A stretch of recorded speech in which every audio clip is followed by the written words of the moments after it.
Haan po. Umpisa na Okay, po. let's go. Okay.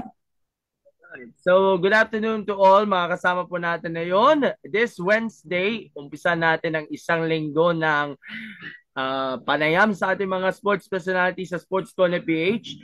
Ang kasama natin ang isa sa mga nagbigay medalya sa ating bansa sa ginanap na Thailand Fencing Federation Veteran Championship, a former member of the national team at hanggang ngayon na mahilig pa rin siya sa paglaro ng fencing at kahit papano nakauwi pa rin siya ng medalya. Walang iba kundi si Beverly Santos Alarcon. Coach Beb, maraming Hi salamat po sa po. pagbisita at batiin niyo po ang ating mga taga-subaybay po natin sa Sports Corner PH. Magandang araw po sa inyong lahat. All right, and thank you so much sa pag-imbita sa amin na makasama ka namin sa ating programa. Congratulations sa inyong pagkapanalo ng isang ginto, isang silver, pati na rin sa isang bronze galing po sa inyong loving husband na si Sir June. At of course, giving pride and honor ika nga para sa ating bansa. At kahit medyo nasa 50s ka na, at least nakakasugod pa rin ng medalya at medyo lumalakas pa ang inyong kondisyon na maglaro sa international competitions. Pero kamusta na po kayo right after the competition? Kasi Thailand po yun, no? So right after the competition, nag-shopping kami. Yun ang ginawa namin ng asawa ko. So yun ang aming parang cool down. Nag-shopping kasi kami kasama ng mga anak ko. So nag-enjoy kami din dun sa Thailand. And then, syempre, pag uwi dito, ayun, pagod na, may jet lag. So na kailangan na magpahinga. Medyo nakakapagod din yung travel kasi 3 hours eh. So, yun, medyo hilo-hilo. Ayan. So, recovery ako ng ilang araw.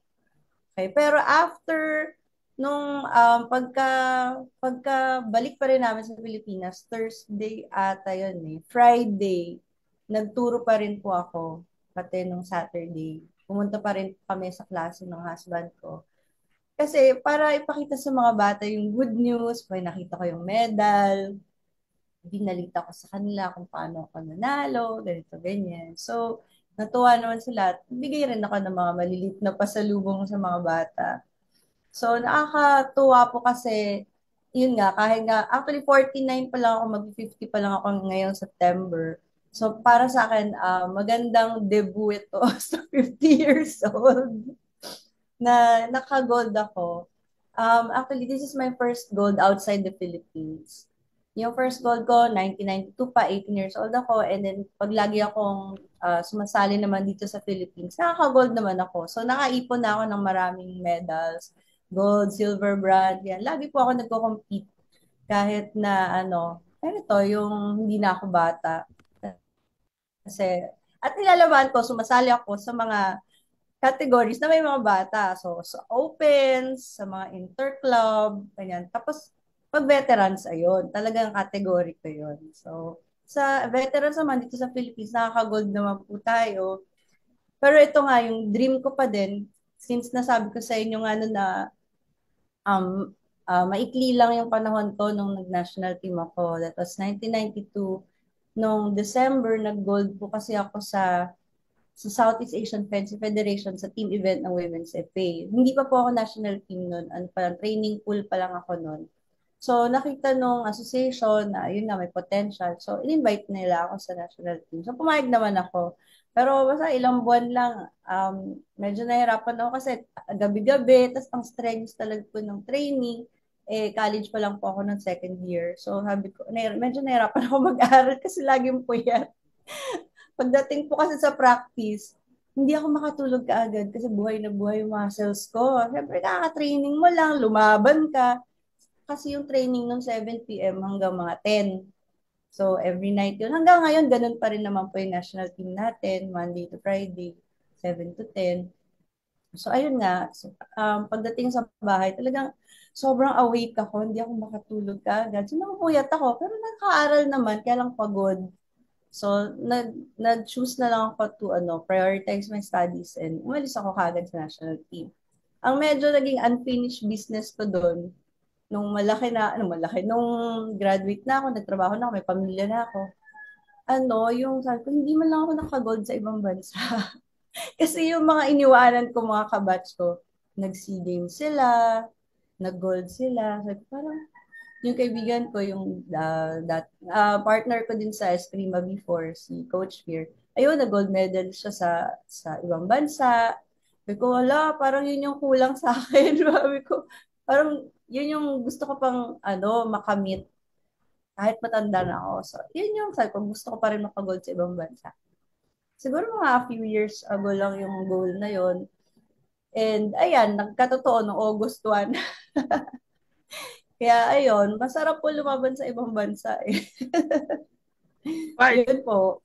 Quite an interesting story, ika nga. And especially, ito nga talaga yung pinakakulang sa inyo na magkaroon ka ng gold medal sa inyong fencing career. Pero pag-usapan natin yan mamaya. Pero na-mention mo kanina, by the way, thank you nga pala sa pag-correct.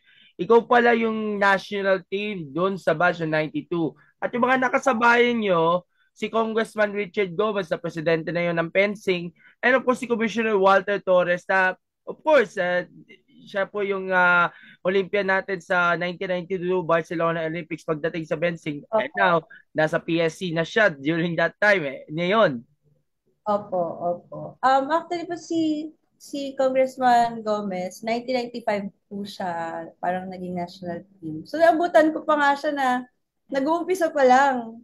Ganon. So, ayan. Pero sinuportahan ko pa rin sila kahit nawalan na ako sa national team. Pumupunta pa rin po ako sa training, tumutulong sa mga competitions.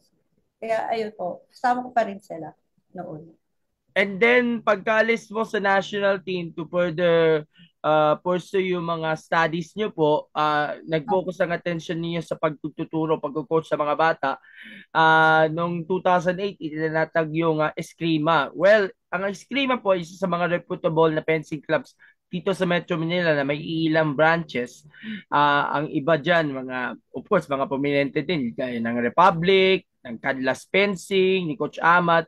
Kaya, of course, yung passion nyo sa sport at yung puso nyo para sa mga bata na mga susunod sa yapak mo, di pa rin mawawala at tuloy-tuloy pa rin kahit wala ka na sa national team.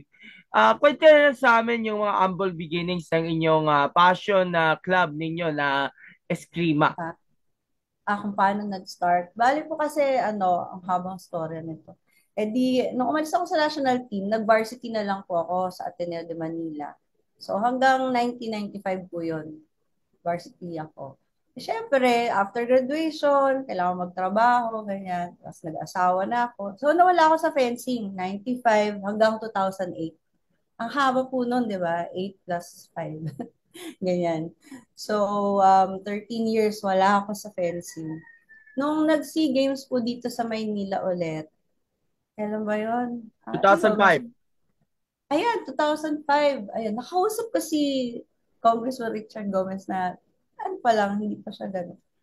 Basta, athlete pa rin siya noon, 2005.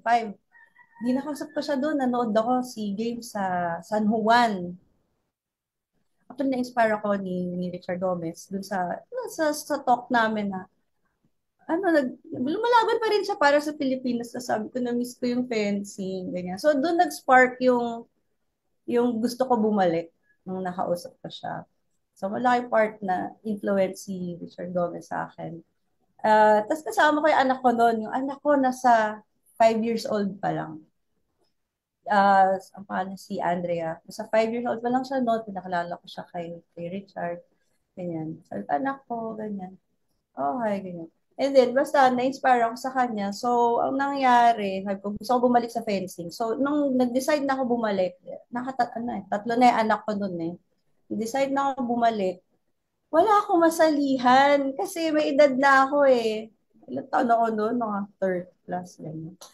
Eh, ang mga club nun po, mga varsity, mga UAAP lang. So, UST, UP, Lasal, Ateneo, FEU, sila lang yung may mga club. Sabi ko, paano sa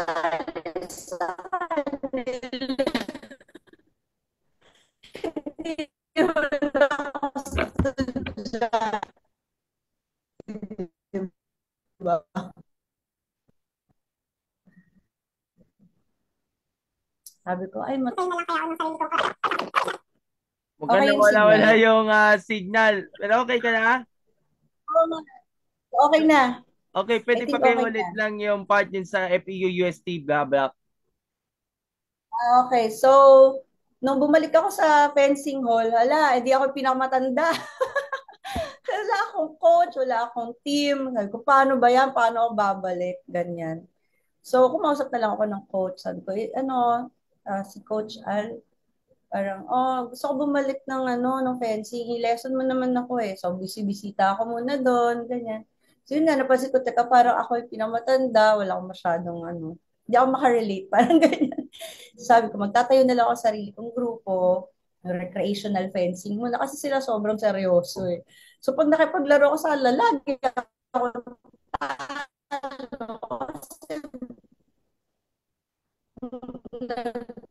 Ma'am Beb, nagkaroon lang tayo ng problema sa audio, no? Natin, medyo nagcha-choppy lang.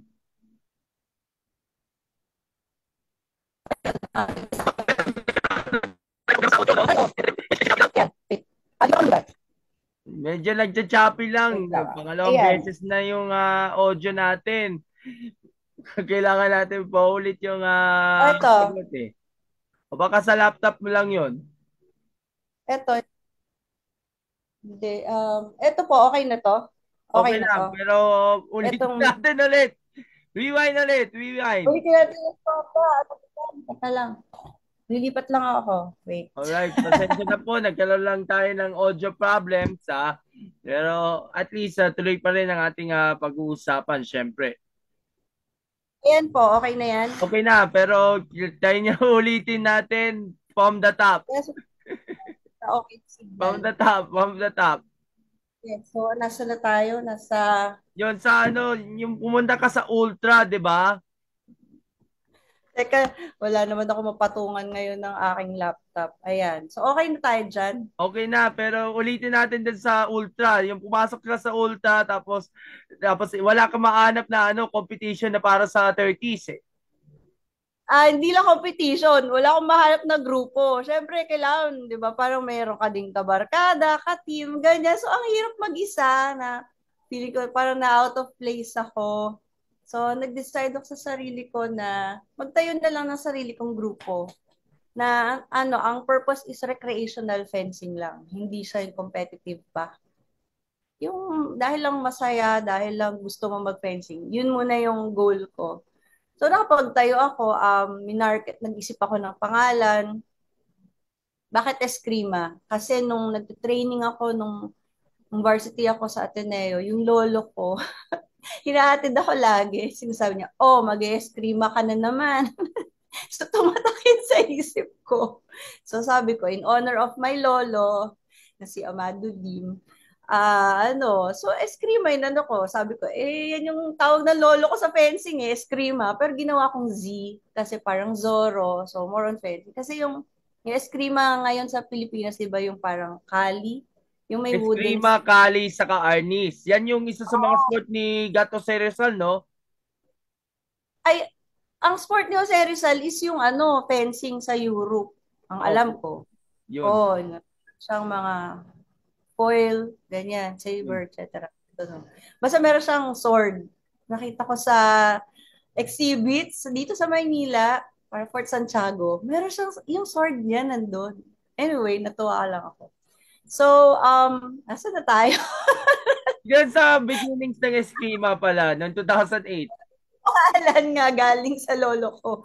Kaya Eskrima, nilagay ko lang Z para Zorro nga, para more on fencing, European fencing. Hindi siya, kasi pag S, yun yung Filipino na martial arts na may wooden stick. So,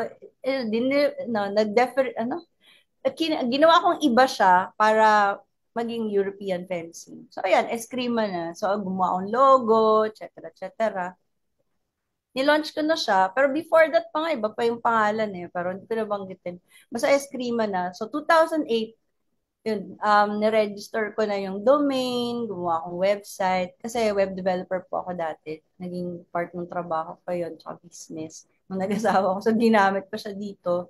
Nagkaroon na ng website, ganyan-ganyan. Marunong din po ako mag search engine optimization. So, sinabit ko siya sa Google. So, dun ako sa Google, dun nahanap yung fencing. Pag sinabing fencing Philippines, ayan, lumalabas si Eskrima. So, nakakatanggap ako ng mga enrollment, ganyan. So, hanggang nakabuo na ako ng grupo, mga bata, mga nagtatrabaho na, ganyan. Then, kumuha ako ng coach.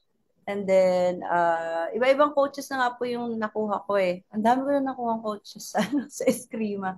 Pero isa doon yung kasama ko talaga na tumulong sa akin ng matagal, si Coach Fear Tahonera. Siya po yung sinasabi ko sa inyo na kaibigan ko na parang siya yung nag-gold medal sa ibang bansa. Nasabi ko, bakit ako hindi ko nagawa? So, isa si Coach Fierce na nag-inspire sa akin na lumaban sa ibang bansa. Na tumatak talaga sa akin hanggang ngayon, hanggang sa pagtanda ko. Sabi ko, hindi pa ako tapos, meron pa akong goal. Ayan. So, yung, uh, ayun, so 2008, tuloy-tuloy. Pero ano siya, more on recreation talaga. Hindi kami araw-araw, hindi kami kumuha ng pwesto. As in, ano lang, per hour ang venue namin, ang rental. Kasi nga, hindi kami seryoso pa. Tapos, hindi pa ako makakuha ng sobrang dami. Okay lang naman, kumbaga cool lang kami. Hindi masyadong seryoso yung club namin. Basta masaya kami, ayos na yon. So, yun, na-establish namin yung Eskrima hanggang last, ayun, tuloy-tuloy siya hanggang nang nag-pandemic. So, nung nag-pandemic, talagang walang training. Walang training nun. Tapos nung bumalik, nakakatuwa si Festival Mall, uh, nakipag-coordinate sa amin para noong 2021, kailan po ba nag-level 1 tayo? 2021, di ba? 21 ata 22. Oh, 2021, March yon, nag-level 1 yung Maynila. Ngayon, sabi ko sa Festival Mall, kay Mr. Moses Lu, sir, pwede ba kami magpa-competition? Pumayag siya. Eh, syempre, ang mall, kailangan din ng tao, so kailangan ng events. So, ayan, nagtulungan kami ng marketing department. And then, ayun na, nag-stage kami ng competition. That was like March 19 or 20, I forgot. Basta it was a Saturday. Ay, nako, jam-pack lahat, halos lahat ng mga fencers na na-miss yung fencing, sumali. Umabot kami hanggang 11 p.m. Mula 9 a.m. umabot kami 11 p.m. Sa dami ng sumali. So, ayun, doon na nag-start. And then, tinanong nga ng festival kung pwede kami mag-hold ng classes. Then, pumayag naman kami. Pumayag ako. Ayun, nag-start na ulit yung klase namin sa Festival Mall. That was 2021, noong April 5. Yun yung first class namin. Nakakatuwa kasi may mga nag-enroll kaagad, mga 5, mga bata. Alam niyo po, yung mga nag-enroll na yon, yung isa doon, ano na eh, na 1 year na. 1 year na, di ba? 2020. Oh, 2023 na pala. Teka. Basta 2021, nalito na po ako. 22 pala, 22 pala, sorry. 2022 ang level 1. Oo. Tama. So, Opo. April 5, 2022, nag-start ang klase namin sa festival. So, may mga nag-enroll. Alam niyo po yung isa doon, gold medalist na. Kasi 2022, 2023 na ngayon. So, more than 1 year na siya. Ang dami na niyang nakuhang gold. Pero sa mga inter-club lang namin. So, nagpa-competition kami ng mga inter-club dito sa Festival Mall. Since wala pa nga nagpapa-competition noon dahil nasa pandemic na tayo, no? After pandemic na tayo, no? 2022, ang fencing, national fencing, lumipat sa Ormoc kasi parang inadapt mo na ni Sir Richard Gomez yung national team dahil nga 'di ba bawal nga dito sa Maynila mag-training, etc. etc. So inadapt niya muna, tinulungan niya yung national team sa Ormoc muna. So sabi ko, wala nang fencing dito sa sa Maynila. So paano 'yan? So sabi ko, gawin ko na lang, nagpa-competition na lang ako para magkaroon lang ng fencing ulit. So every month or every 2 months, nag-hold competition ni Eskrima at iniimbita ko yung mga different clubs. At natuwa nga po yung Republic, yung Canlas, inimbita ko po sila. So naglaban-laban kami. Isa to yung Dual Olympics po. That was June 1, 2022 sa Festival Mall. Halos lahat ng clubs andun. Nag-reunion po lahat. So tuwan-tuwa ako kasi at least ito yung contribution ko sa Philippine fencing na kahit andun sa Ormoc yung fencing, meron pa rin nangyayari dito sa Manila. Ayun, ang ganda po nung nangyari. Tuwan-tuwa yung mga bata, bumalik sila sa fencing. Hanggang nag-normalize na lahat. So, si Republic tsaka si Canlas, nagpapakompete na rin. So, sabi ko, okay na yan. So, hayaan na muna natin sila. So, ako, pahinga muna ako sa mga interclub kasi nakapagod kong mag-organize. So, sa akin ngayon, ang training namin, intra-club muna. Ang mga bata, kami-kami muna yung nagko-compete sa bawat isa.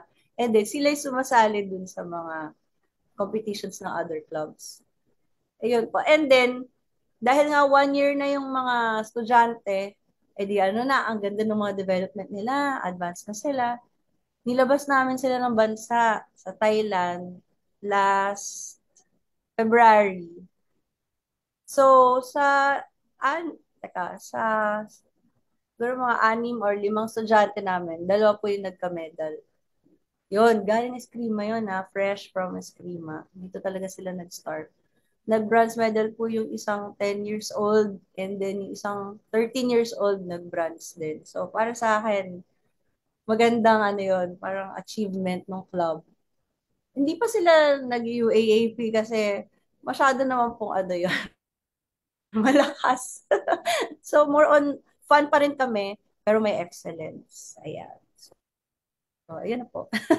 Ayun. So, natunghayan natin yung medyo maabang storya ng Eskrima. Pero diretso na agad tayo sa mismong tournament na sinalihan mo. Paano yung Hmm. preparasyon para dito? Alam ko, busy kayo yung dalawa ni Sir Jun sa pagtuturo, pero may extra time kayo para sa training.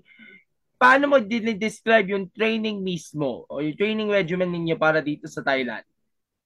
Okay, paano kami naghanda? Mm. Actually, hindi ko nga alam na merong Thailand veteran. So before that, sumasali na talaga ako even as a coach, sumasali ako sa competitions namin, intra-club. So naglalaro kami ng mga bata, may team competition. Ang isang team composed of adults, teen, tsaka bata. So ganyan. So yun, sa team competition, dun kami nahahasa din. And then before that, nakapag nakasali din nakasali ako nakasali kami ni husband sa Hong Kong 66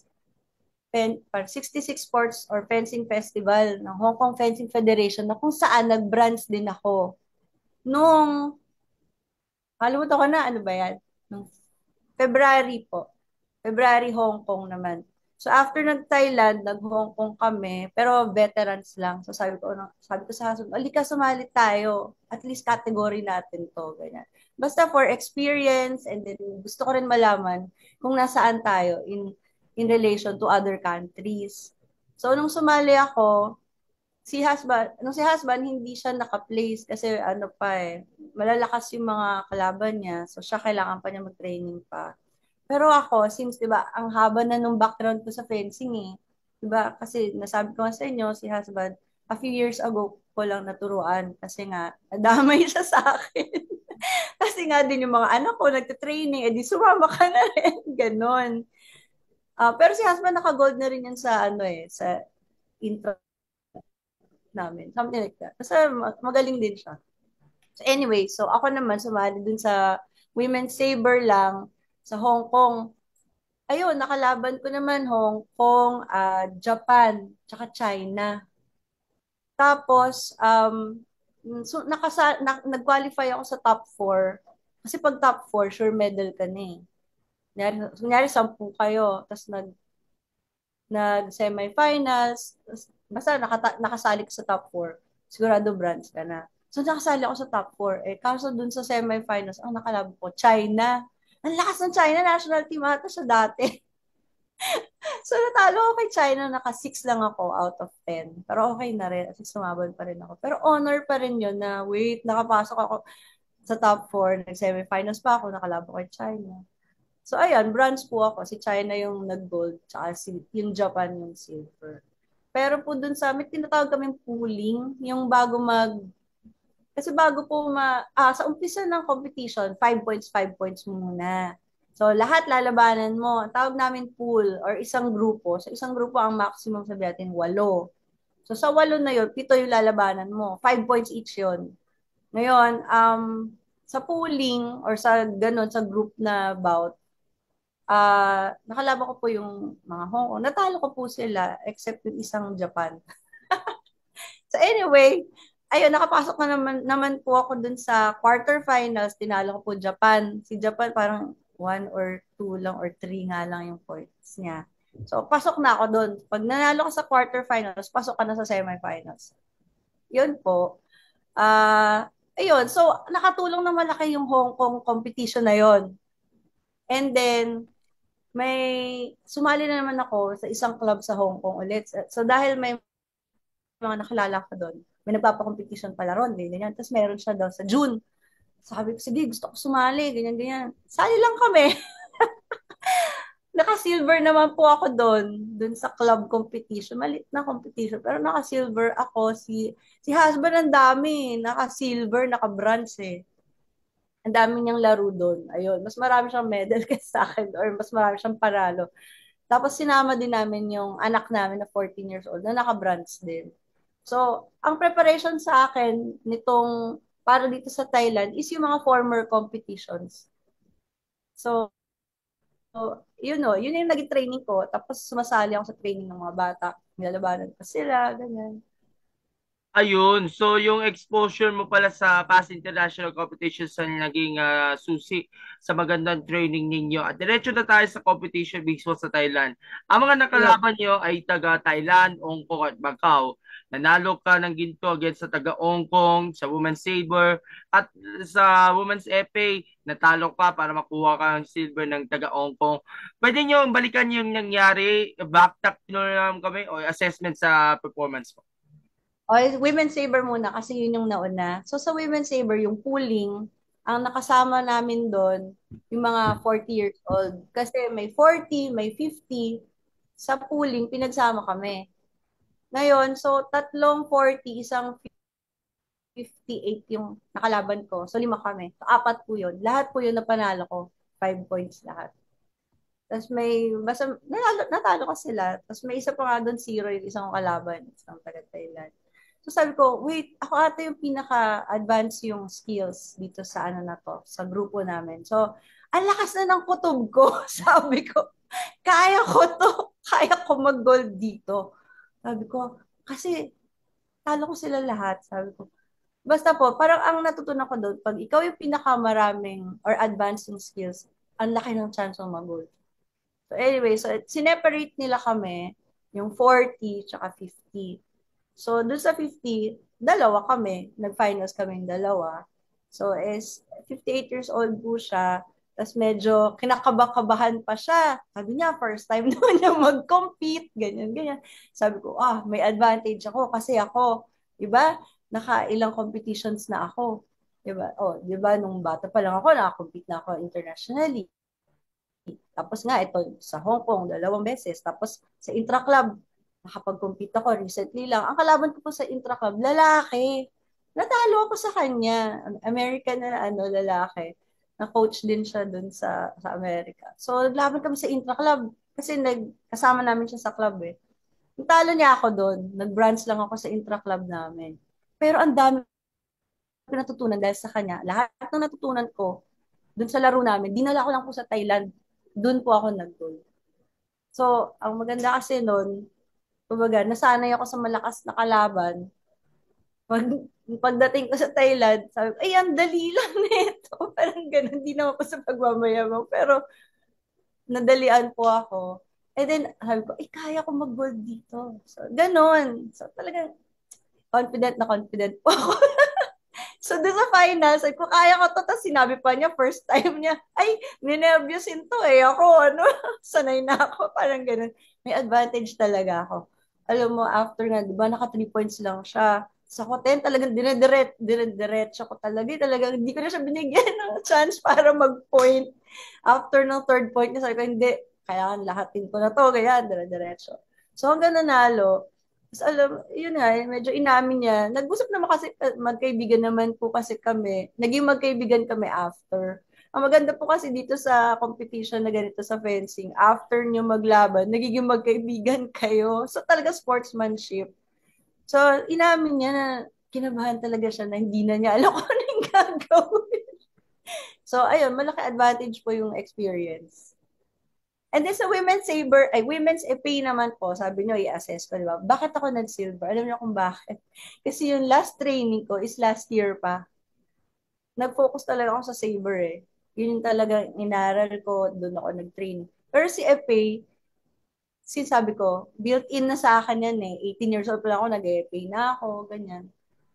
So, medyo nasasaktan kasi po ako sa FA, kaya medyo iniiwasan ko na siya. Kasi yung last bout ko, ang lakas ng tusok ng bata sa akin dito sa, parang sa bone. Sakit talaga. Sabi ko, ayoko na muna mag-FA. So, nag-rest ako ng 1 year. Tapos sabi ko, teka lang, sayang tong ano tong competition na to. Sasalihan ko pa rin. Sabi ko, kaya ko pa rin to. Kaya ko mag-finals. Susubukan ko mag-gold para double gold. Pero, yun nga, yung nakalabang ko Hong Kong, mas nag-training siya kaysa sa akin. Ayun. Kaya, silver lang ako kasi kulang akong training. Kumbaga, fighting spirit tsaka muscle memory na lang po yung ano nagamit ko doon. Yun po yung assessment ko. Pero this time, sabi ko, sa susunod kong veterans, gusto ko na talaga din mag-gold sa FA. So, aaralin ko na rin yung FA. So, dalawa na. Saber FA, aaralin ko para sa susunod, parang double gold. So, di ba, hindi ako nagko-quit mag-set ng goals. So, para sa isang atleta gaya ko, parang okay lang dapat sa akin na, di ba, mag-set ng goals. And it keeps me parang alive na since nasa 50s na ako, it makes life more exciting. Yung ganun. Kasi po, hindi lang naman po kasi Eskrima yung aming business. Kumbaga part-time namin po ito ni husband, parang sideline. May iba pa kaming business, more on education. Nagpo-provide kami ng homeschool program. So, yun po yung aking business talaga. And si fencing, hobby ko to and passion ko. And parang contribution ko po sa society na yung mga generation, mga young generation, ma-inspire ko sila na maging champion sa future. Yun Alright, po. Ma'am Beb, babalikan ka namin in about 10 minutes ha, kasi marami pa tayong mga tanong na gusto nating i-asa. We'll be back lang muna saglit ha. Sige po. Okay. Alright, thank you.